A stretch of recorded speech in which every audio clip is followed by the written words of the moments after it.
The grumbling car's gratitude.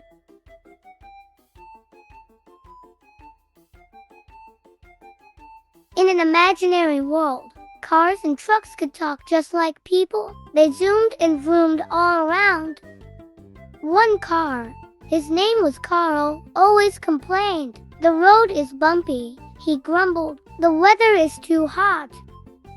Carl's friends would say, "Be happy, Carl. We're lucky to drive."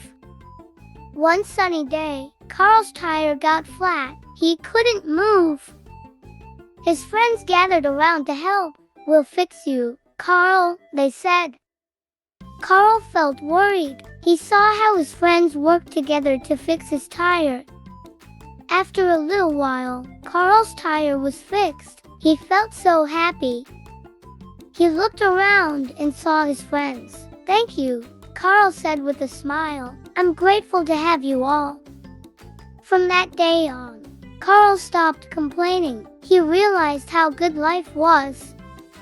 And so, the story of the complaining car, Carl, taught us the wonderful value of being grateful and appreciating what we have.